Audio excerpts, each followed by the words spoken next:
brings me to this White House card where it's becoming more and more real for you guys. It's 100% happening. There was rumors. Dana confirmed it, I think, on Logan Paul's podcast, Impulsive. Mm-hmm. He did the lay of the land. And when you think of this, that is things insane. Does it look like the Stranger Thing monster? Yes, it does in the sky, but it's white. All good. I don't like that, but all good. That looks terrifying. But the White House in the backdrop, bro, Civ, because so when they did UFC Noches at the Sphere, the knock on it was, yeah, it's cool when they're walking out.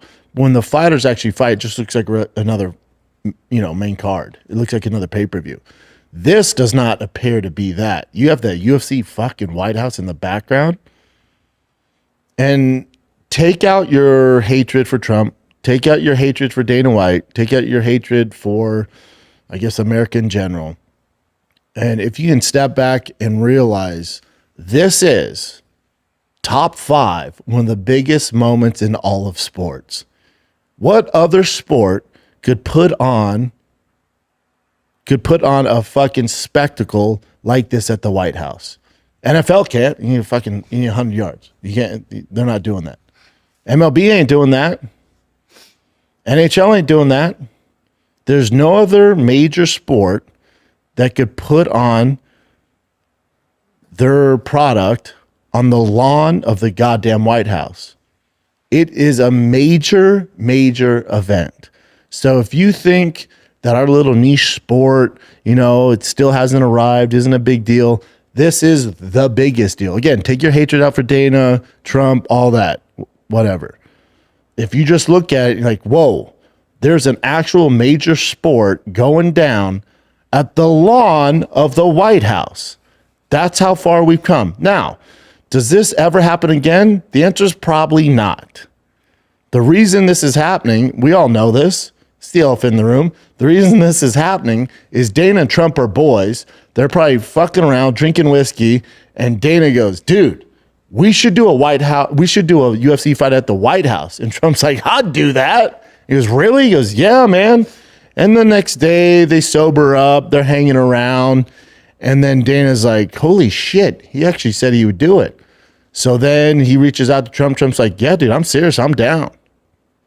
And then he's like, all right, I'll put my people in contact with your people. You said yes. I say yes. Let's make it happen. And then once you start getting the details of this thing actually going down, this is one of the biggest moments in American sports history. This is wild, dude. This is fucking nuts. Apparently, the fighters are going to walk out and warm up from the Oval Office. Just so you know, that's where Bill Clinton got sucked off. They're walking out of that place. You're talking uncharted territory unless you're blowing the president. And these boys are in there warming up, sweating the same as Monica Lewinsky. That's what's going on here. That's fucking nuts, dude. And then you have the White House as the backdrop. It's insane for them to pull it off. And now, here we go now. This is where it's going to get weird for you guys a little bit. Follow me here. Dana White said, and I believe him, because this can be historic. Like, people freak out with UFC 200, UFC 100, UFC 300. UFC 200, it was a fucking terrible looking, it's supposed to be gold, but it's a yellow, like mustard yellow mat. People freak out when they see that. Think about the historic pictures, archives of UFC fighters walking out the Oval Office, punching each other in the face in front of the White House. That's in the background. This is a historical time. No matter how you feel about if you're on the left, you're on the right, none of that shit matters. You have a UFC fight going down in front of the White House, and they're warming up in the fucking White House. This is wild. This is wild. So Dana says, I believe him because he knows the magnitude of this, and the chance of it happening ever again is not good, right? Like UFC, the Sphere, they're never doing that again. The mustard yellow octagon mat, that's never happened again.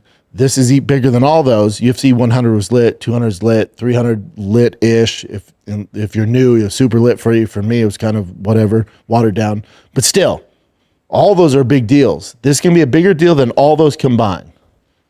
And he says it's going to be the best UFC fight card ever. Okay. Speaking of that, Daniel Cormier went on his podcast and talked about Jon Jones being on that card. And he says, you got to let him fight. You got to let him fight. You have to have Jon.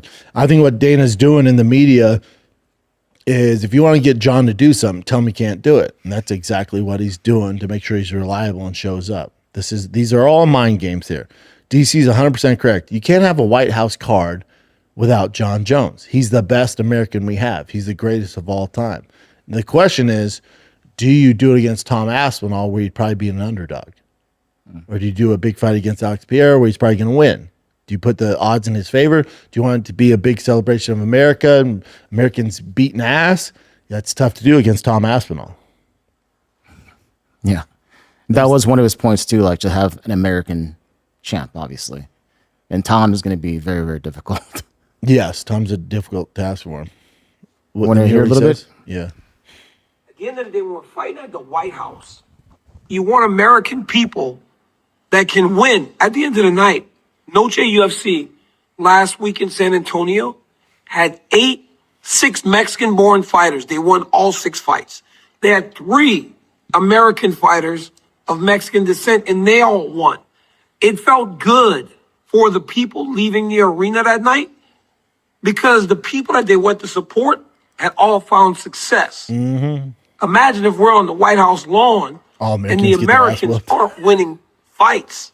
And that could happen because when the opening line for McGregor versus Chandler comes out, Chandler's going to be a pretty substantial underdog. Oh, I don't think so. As he should be. Oh, even though Conor hasn't fought in forever. He will still be the favorite to beat Michael Chandler. I don't know. I bet it's close to even money. But if you put Jon Jones against Tom Aspinall, he's a dog too. For what everybody says that Tom Aspinall's the guys to beat him, when that line opens, I bet Jon Jones is still going to be the favorite. He'll still be favored to beat Tom Aspinall. He'll be the guy that's the world champion, or at least was the world champion before he vacated his title and retired. So he'll still be favored to win that fight. I believe that you got to let him fight, man. I think that you put some things in his contract that makes it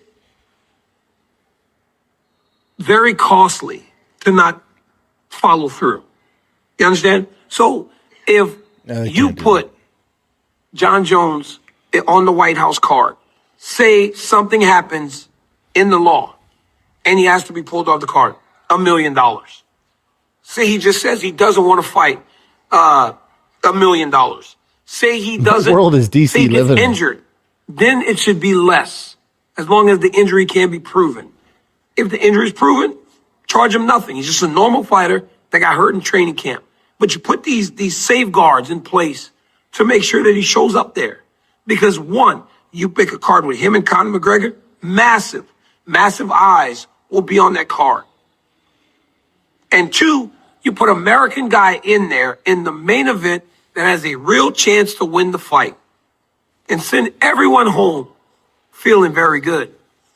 It's why the good guys win at the end of movies, because they want people to feel good leaving the theater, except for $1 Million Baby, which was a bullshit movie because that woman died or something at the end of the movie. And I hated the way I felt when I left. Nobody goes to the movies for that shit, man. We go to the movies to see stuff and feel good when we leave. And I think that the White House card deserves a chance for that to happen. Because think about it, hey, we have no American guys in the top 10 pound for pound right now since Jon Jones retired. That's crazy. Come on, boss. It's me asking you to give Jon Jones a chance. I'm with DC. You got to have Jon on there. You got to. You got to. Oh, you had some odds, huh, Jay? Opening odds or whatever? Yeah, John's probably a slight favorite, minus 150. Jones is plus 100. Aspinall's minus 128. So about as even as it gets. I mean, that's what you want. That's what you do.